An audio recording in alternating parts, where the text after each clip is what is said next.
So you liked Mortal Kombat 11. You spent hours blocking with a button, poking with down one, trying not to get grabbed, getting mad at wake-up attacks, and just yelling, yo, I blocked that. Then one day, you tried Street Fighter 6, and maybe your first serious Street Fighter, and somehow it clicked. And then you're just sitting there like, why does this feel familiar? You're not crazy. MK11 and Street Fighter 6 are obviously different games. One has ninjas ripping out spines, the other has a dude throwing fireball in the street, like that's a normal behavior. But under the hood, these games actually reward a lot of the same instincts. Spacing, pokes, whiff punishes, throws, meter management, smart defense, corner pressure, big reads, clean combo routes. Was it routes? I'm gonna just say routes. It's a bad habit. I've been saying routes my whole life. Clean combo routes. And most importantly, not panicking the second somebody walks towards you. So today I want to explain why MK11 may have secretly trained you to enjoy Street Fighter.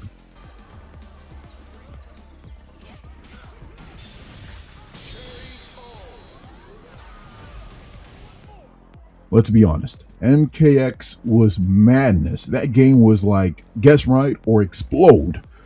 Run button, insane pressure, 50-50s, vortexes, people flying across the screen, and your health bar disappearing because you guessed wrong one time. MK11 was different. MK11 slowed things down, not drastically, but enough.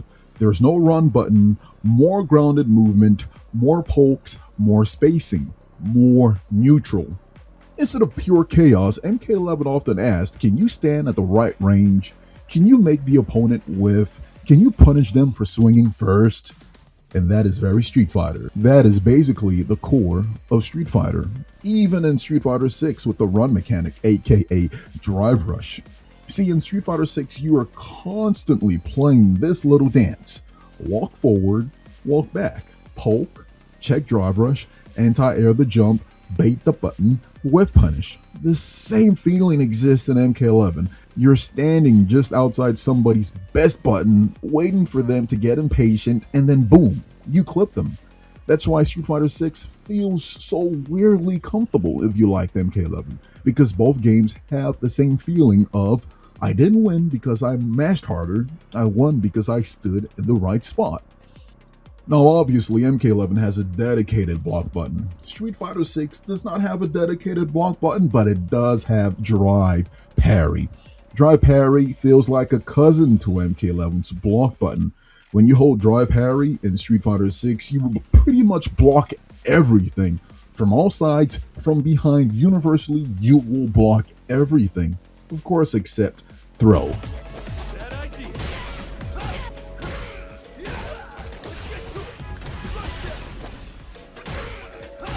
And that similarity matters because it gives both games a defensive rhythm that feels familiar. You're not just blocking with directions, you have a button-based defensive layer too. Now this brings us to flawless blocks in Mortal Kombat 11. If you block with the perfect timing in MK11, you can reduce chip, change frame situations, and sometimes even take your turn back. Maybe not sometimes, maybe most of the time. Now, Street Fighter 6 has something similar called Perfect Parry. If you parry at the exact right moment, the game will freeze. You could change frame situations. You can use that to steal turns. It's pretty much almost the exact same idea. Normal defense is you're blocking to survive. Perfect defense is I'm stealing your turn, or I'm taking my turn back now. And this feels amazing in both games. There's nothing like someone doing pressure on you thinking they're safe, and then you hit the perfect defensive timing, and now it's your turn. Different mechanics, same energy. You're basically telling your opponent, I studied your nonsense. I saw that coming, and I reacted accordingly. Another huge similarity is meter. MK11 has offensive and defensive meter, and they come back over time. They always refill. Street Fighter 6 has the drive gauge, and just like MK11, it also restores over time. So in both games, you're constantly thinking, can I spin this right now? Do I need to save this for defense? Am I about to leave myself broke? Is this combo worth it? Am I spending meter because it's smart or because I'm scared? That's a very similar mental game. In MK11, you might spend offensive meter to amplify a move, but then you might also spend defensive meter to get yourself out of hot situations. In Street Fighter 6, it's pretty much the same thing. You might spend drive on drive rush, overdrive moves, drive reversal, drive impact, or parry. But if you spend too much in Street Fighter 6, you will enter a burnout stage and your life is going to be pain. So basically, MK11 meter is like, be careful, you might not have defense. Street Fighter 6 meter, on the other hand, is be careful, you're about to become a victim. Different levels of punishment, but still the same idea.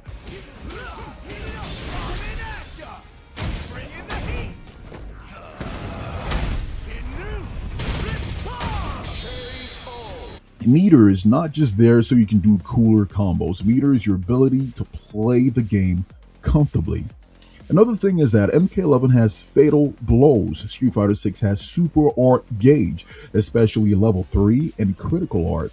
The important thing is that these are separate from the main everyday resources. In MK11, you can spend offensive and defensive meter and still have your fatal blow available to you when your health gets low.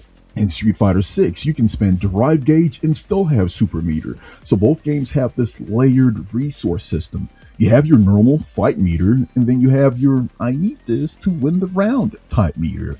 It creates the same late round tension. You're winning, they have low health, and suddenly you remember, oh yeah, this character can still rob me. They've got this robbery installed. In MK11, that might be fatal blow. In Street Fighter 6, it's pretty much level 3 in critical art.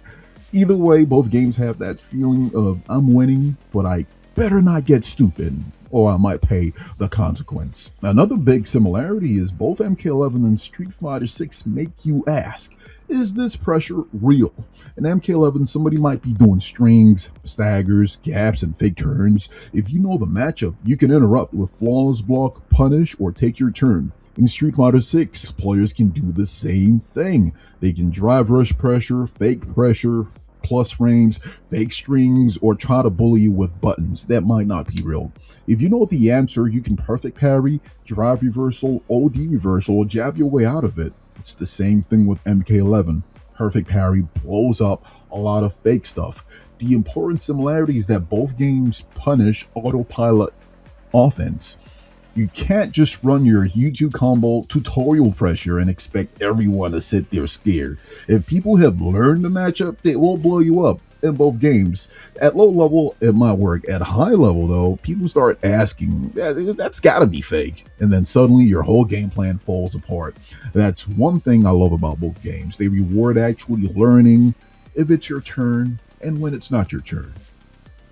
In MK11 and Street Fighter 6, knockdowns are strong, but the defender is not helpless.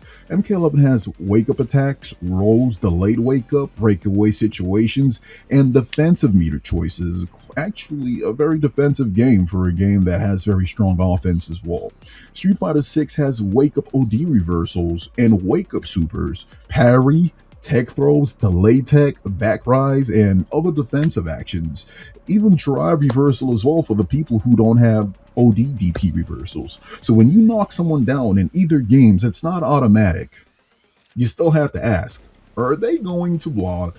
Are they going to mash? Are they going to reversal? Are they going to delay? Or are they going to do something stupid that works? And let's be real, sometimes a stupid option works. We've all been there. It's just fighting games as a whole.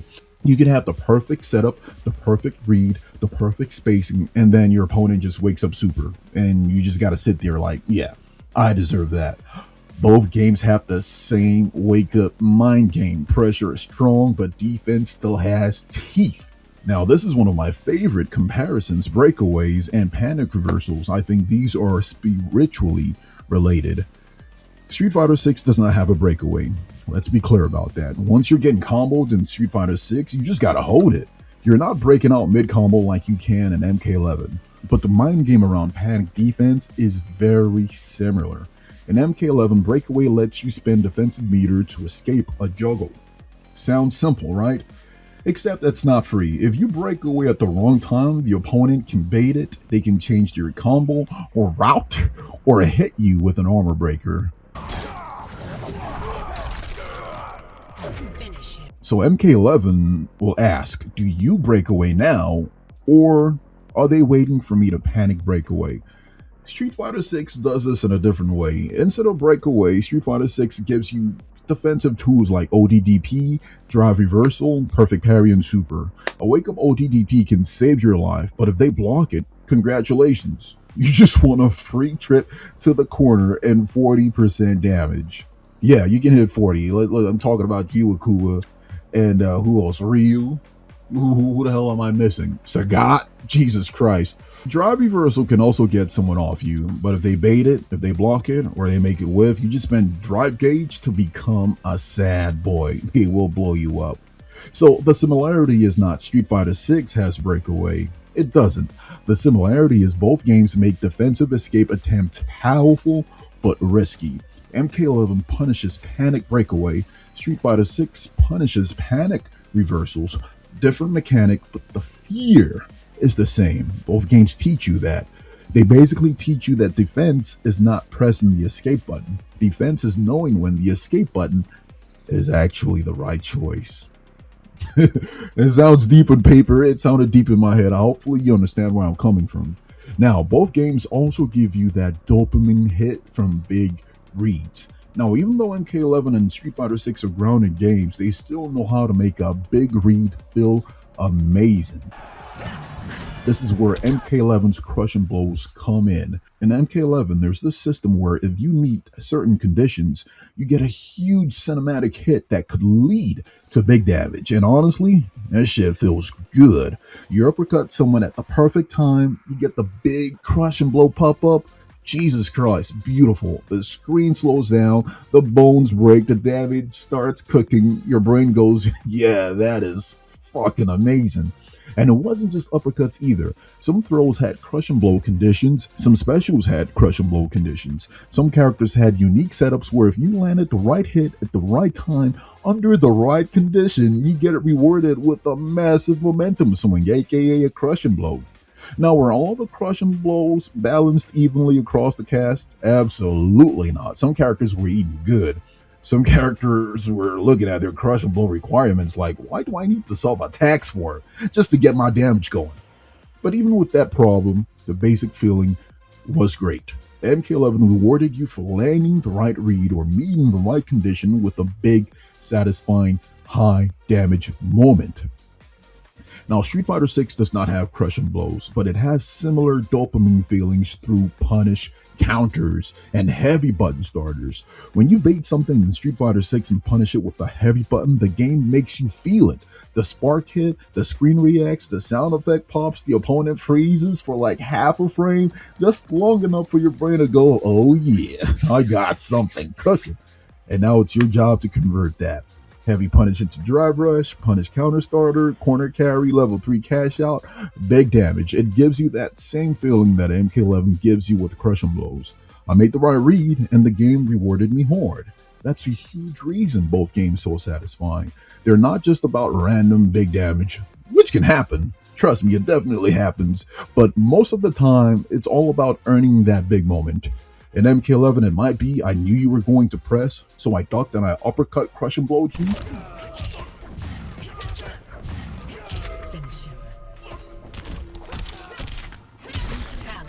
In Street Fighter 6, it might be I knew you were going to whiff, so I punched you with a heavy button. Different system, same dopamine.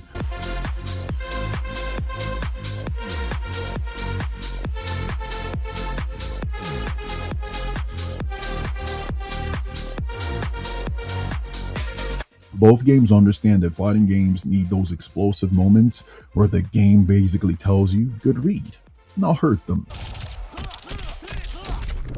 And then let's talk about combo length. Both games find the sweet spot for combo length. This is a big part of why I like both games a lot. MK11 and Street Fighter 6 usually keep combo length in a really nice spot. They're not like MKX or some anime fighters where one hit turns into a 30-second combo or sometimes even a minute where you're just sitting there like, bruh, might as well go put the controller down and go make a sandwich. I'm clearly not playing. In MK11 and Street Fighter 6, most combos are short or medium length. You get hit, you take damage, maybe you get carried to the corner, then the game goes back to another decision. That matters because the focus stays on neutral, pressure, defense, spacing, meter, and repeated interactions. The average rhythm is win neutral, land confirm, do combo, take knockdown or corner carry, continue the mind game.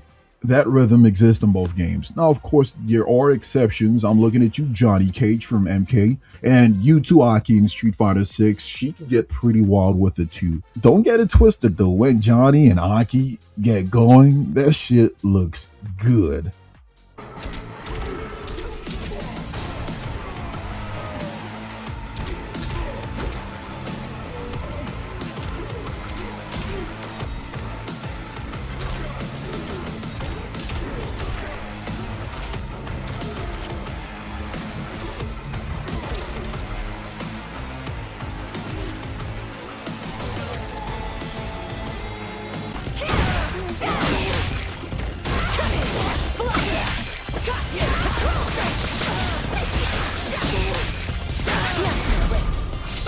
We shall increase the dosage to a fatal degree. Farewell. But even with these exceptions, MK11 and Street Fighter 6 usually avoid becoming one hit equals a full Netflix episode type shit. The combos are long enough to be cool, but short enough that the match keeps on moving. It's a sweet spot, and I think both games found that sweet spot. Combos matter, but the game is not all about combos.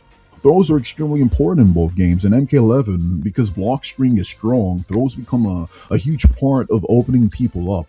In Street Fighter 6, throws are even more important because parry loses to throws, and you will take a bit more damage if you get thrown while holding parry. If someone keeps blocking, throw them. If someone keeps parrying, throw them. If someone keeps respecting you too much, throw them. That's the universal fighting games hacks. Both games have that basic triangle down. Strike beats buttons and movements. Block or parry beats strike. Throws beat block and parry.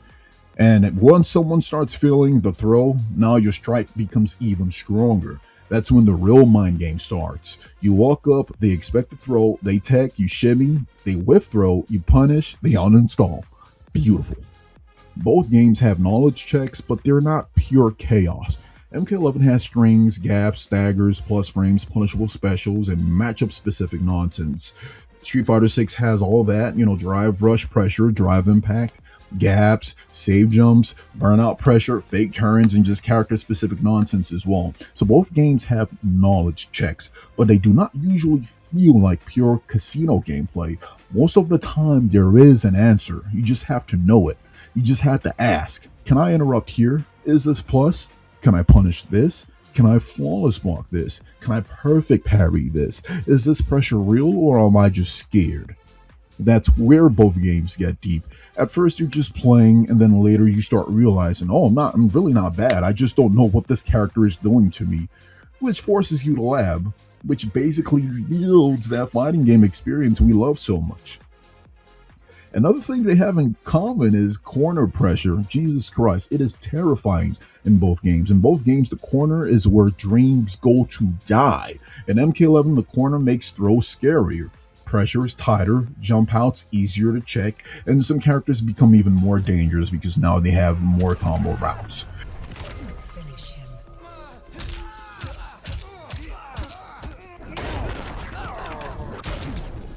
In Street Fighter 6, the corner is a nightmare. It's way worse in Street Fighter 6. Drive impact equals wall splat, throw loops, burnout pressure, meaties, no space to walk back. Both games make corner control feel important. Neutral matters because if you lose neutral enough times, eventually you get pushed to the wall. And once you're there, the whole match changes. The game goes from let's play footsies to please guess correctly or perish. I don't know. I feel like that's what Akuma thinks every time he gets in the corner.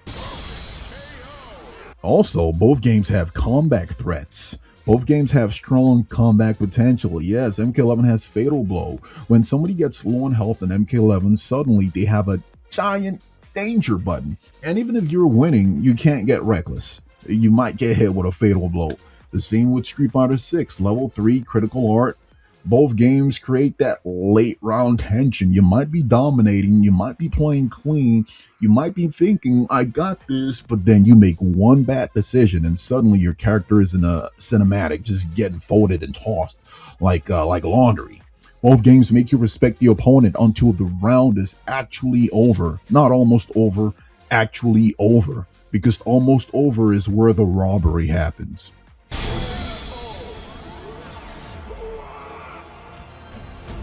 Now we can talk about ease of use. Both games are easy to understand, but hard to master.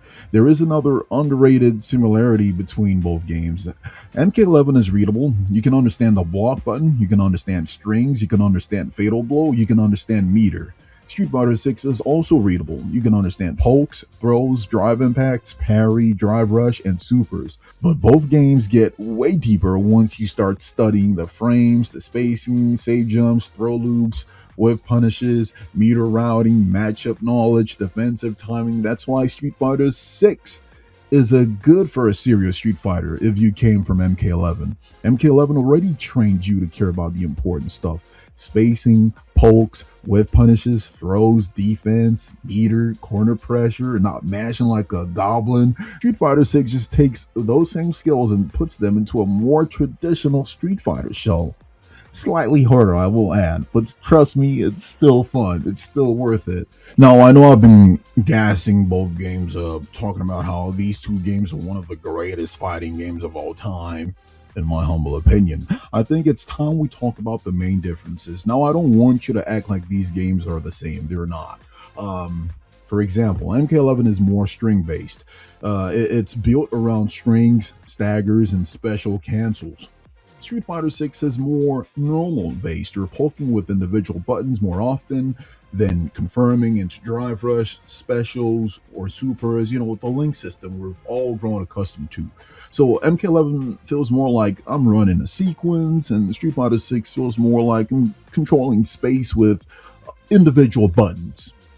MK11 has a real block button. This changes defense a lot. In MK11, you block with a button. In Street Fighter 6, you usually just block by holding back or down back, unless you're using parry. That changes cross-ups, left-right situations, movements, and defense. It kind of gets neutralized a bit in MK11. And it also does get neutralized a bit in Street Fighter 6 if you hold parry, but parry leaves you open to being thrown for big damage, which just adds to all the mind game. Another difference is Street Fighter 6 burnout is scary. MK11 meter matters, but if you run out of meter, the round usually still feels playable. In Street Fighter 6, burnout, basically when you run out of meter, feels like the game is looking at you and saying, you are cooked. There is no drive rush, no drive impact, no parry, more chip damage, corner becomes terrifying, burnout changes everything. Another difference is Street Fighter 6 has stronger walk-based neutral. I know MK11 tried its best to adopt that Street Fighter mentality, but Street Fighter 6 is doing it on another level. Walk speed, crouching medium kick, fireballs, anti-airs, whiff punishes, and spacing are the heart of the game in Street Fighter 6. MK11 feels like NetherRealm making a more footsie focused MK approach to what Street Fighter has done.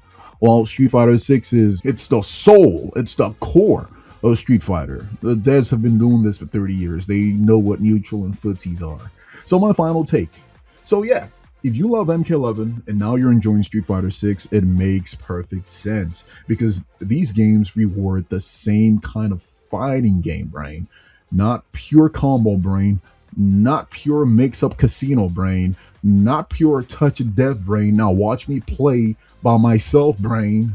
It's more like I want to control space. I want to make you swing first, punish you, manage my meter, defend smart, cash out when it matters, and just slowly outplay you. That's the connection.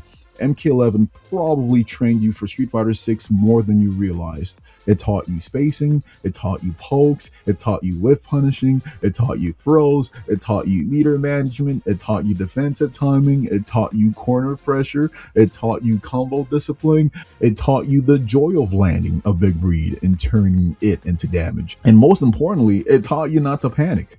Okay, maybe it didn't teach you about not panicking, because sometimes I still wake up button sometimes, but that's growth. If you're an MK player getting into Street Fighter 6, don't feel like you're starting from zero. You already understand more than you think. You just traded fatal blows for level 3s, flawless blocks for perfect parries, breakaways for questionable wake-up DPs, crushing blows for punish counters, and Scorpion yelling, "Get over here," for Hadouken or Shoryuken. I don't know. Different game. Same fighting game, right? And honestly, that might be why Street Fighter 6 feels so good to me.